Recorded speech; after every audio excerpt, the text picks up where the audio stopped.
Hey everyone, it's Raya here, and for this Prolactinoma update for this year, 2023. So I'm going to link down below the first two Prolactinoma videos that I made about my story, like my medical journey, what happened.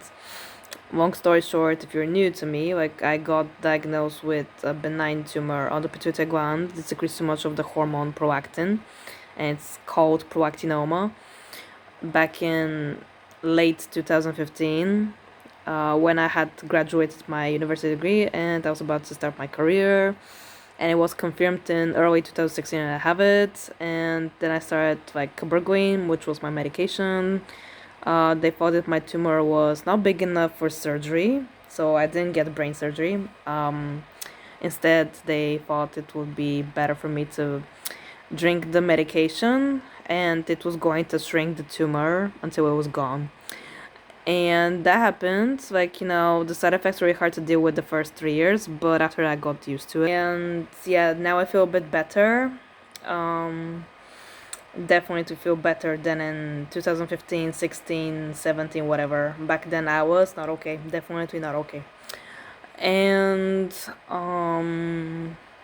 the worst part is the people around me don't understand what's going on. It's kind of like they don't believe it is that bad. And that's why I've been really isolated last few years. Like, I don't really have a lot of friends around me. I don't have a partner or anything. I'm just really isolated because I feel like they make me feel like I'm a freak or something like that. But the truth is they're just dumb and they don't understand what's going on. But either way, yeah, now I feel a bit better. I'm really glad that they found it, because I had all these problems with irregular or missing periods. Like, I would skip a period ever since I was in high school. That's when I was in 16. I started around that age when I started skipping periods, and then they kind of stopped altogether for 2 years when I was at university. And I didn't know why. I was like, what's going on? And when I went to high school for the same problem, they laughed it off and said it's not that serious, and they gave me birth control to bring it back. But then I stopped the birth control pill. My periods just stopped altogether again. And then I went back to my GP. I didn't thought it was going to be that serious, but it turned out that it is a benign tumor that was preventing me from getting monthly periods. So yeah, and that was just one of the problems. I was also had problems with my peripheral vision. I was getting problems with weight gain. I became overweight, and it was really hard to lose the weight until I got on cabergoline. And there's a lot of other symptoms and stuff, and also side effects from cabergoline, but perhaps I could make another video about that. But right now I'm just doing this updates right now for this year.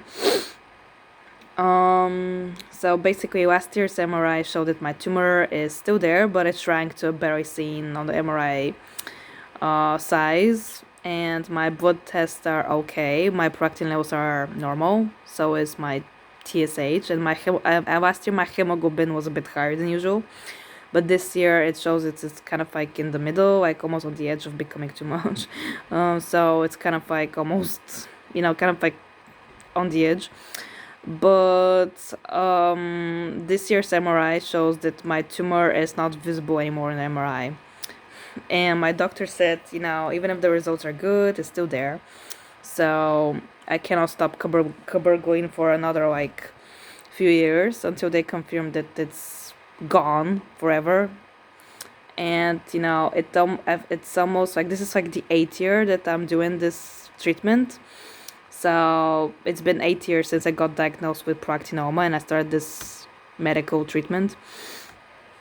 That is a lot of time, and it's been major disruption to my life, to my career, to my life and social life and everything. I just feel like a total freak, and I've been really isolated. I was living abroad actually when I got diagnosed, and I studied abroad, and I started working when just I don't smoke, by the way. I don't drink a lot, and I don't smoke. I don't smoke because I had childhood asthma since kindergarten until I was perhaps 18. If you have asthma, that means that you do have a weaker immune system, so that could explain it, I guess. But yeah, I couldn't do sports growing up. I couldn't do anything physical with my body. I couldn't even run because I was like wheezing and I was way slower than other kids. And I did have some kind of weird dreams I was going to become an athlete or something like that when I grew up. But that's because I couldn't do sports when I was growing up. Way back to the point, like I didn't smoke, I didn't drink a lot, and I still got a brain tumor. I don't quite understand what's going on here, but it is crazy that no matter how hard you try to be healthy, it's still not like working. And I did have all these friends that were smokers, and I had to like deal with that. But yeah, maybe I was eating unhealthy when I was a student because I didn't really know how to cook. No one told me how to cook.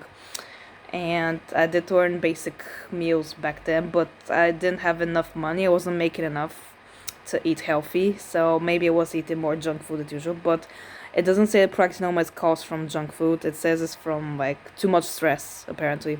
So yeah, I was stressed out because I was living abroad. I started working part time as a student and stuff like that, and yeah, it was really stressful time in my life, to be honest. Either way, I'm still quite lucky that it's not cancer, and I'm not going to die young. But it's been taking me many, many years to recover, to feel better, to get my life back on track, and yeah, I feel like I had to slow down the tempo quite a bit after being diagnosed with this. I had to move back to my home country. I've been on and off work and stuff like that, so I couldn't really do much with my life last years. And to be honest, with coronavirus and stuff, like I couldn't really do much anyway after coronavirus. The worst part is that I ended up gaining back the weight that I lost from Prolactinoma.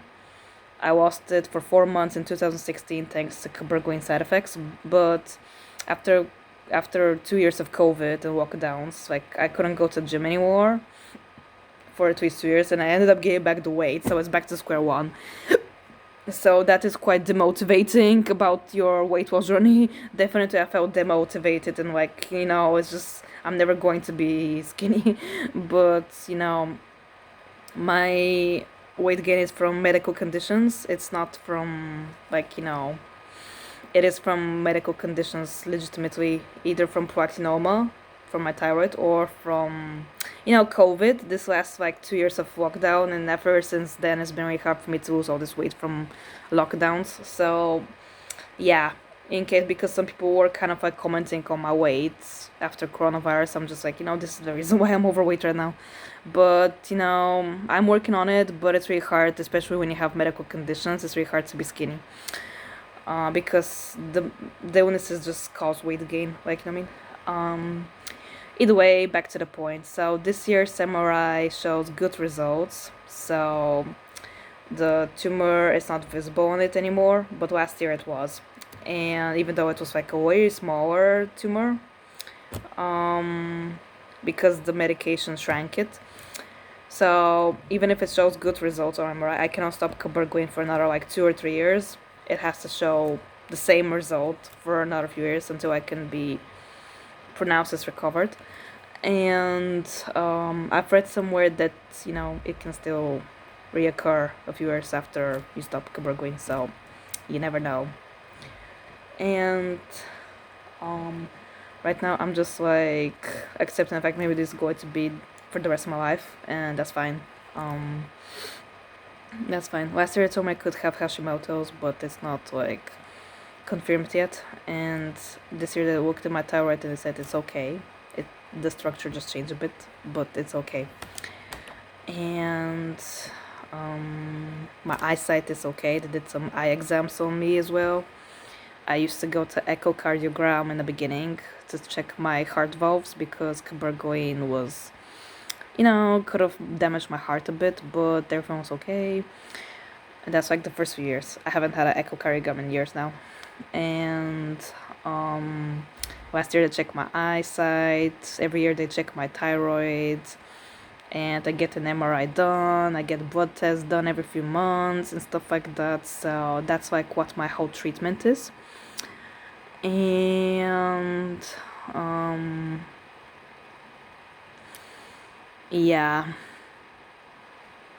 They told me I could start trying to get pregnant, but I still don't have a partner. But either way, yeah, I seem to be getting better.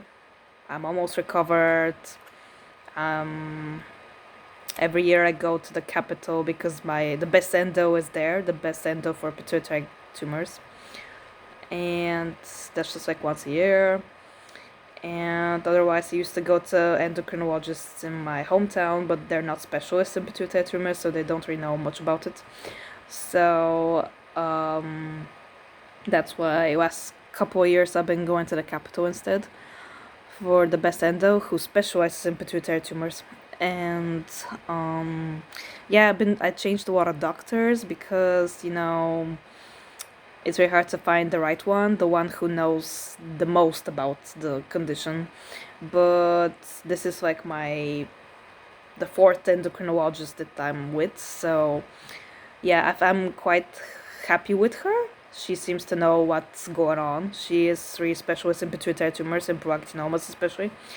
So I'm really happy with her because my second endo did not know much about it. She didn't even believe I have a tumor until I did an MRI. Back then it was 3 millimeters.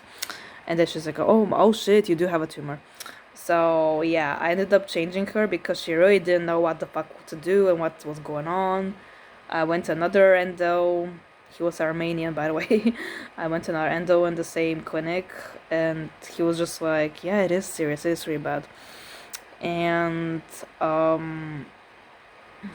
but then in the end we decided to go all the way to the capital because the best endocrinologist is in that hospital who specializes in pituitary tumors, and she knows the most about it. So yeah, I'm quite happy with her, and it's been fine so far. And she told me, do not stop the medication even if your prolactin levels are normal, even if it doesn't show tumor on the MRI anymore, because it's still there and it could grow back.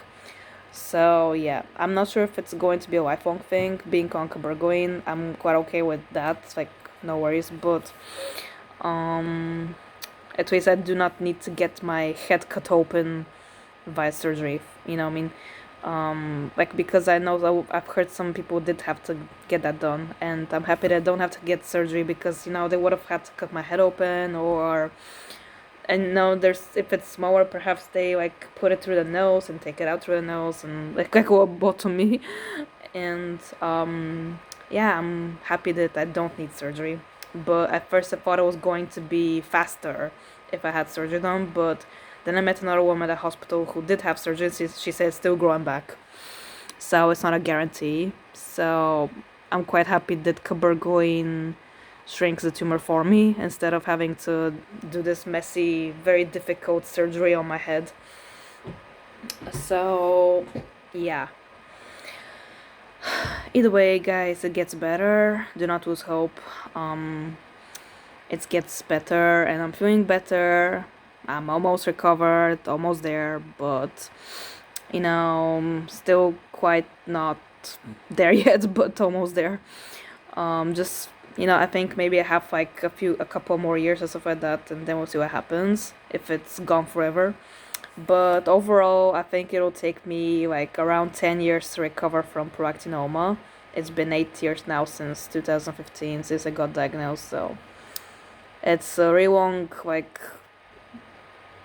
recovery process. And I know that people might dismiss it because it's not cancer and I'm not going to die young like some people, but it still sucks. And because it messed up my body, it messed up my mental health, it messed up my eyesight, it messed up my sex drive and everything like that. And it just like I couldn't work for some time, I couldn't study, I couldn't do anything with my life basically, and had to do all this lifestyle change. So it's been quite hard for me to deal with this. So but thankfully it's getting better and I'm almost recovered. And do not lose hope. Like, if you find the right doctor for you, like, I think it'll make all the difference, because to be honest, I did have to deal with a couple of endos who didn't know shit about what was going on until I found this endo in Sofia. So yeah, I'm quite happy with her, as I said before. And yeah, that's about it. Hope this video was helpful for anyone who also has prolactinoma. But yeah, if it's getting better. It's not visible in MRI more. Blood tests showing good results, and eyesight is okay. Thyroid, the structure changed apparently from last year. So because I'm not on thyroxine anymore for the TSH, and yeah, that's about it. Thanks for watching. Bye.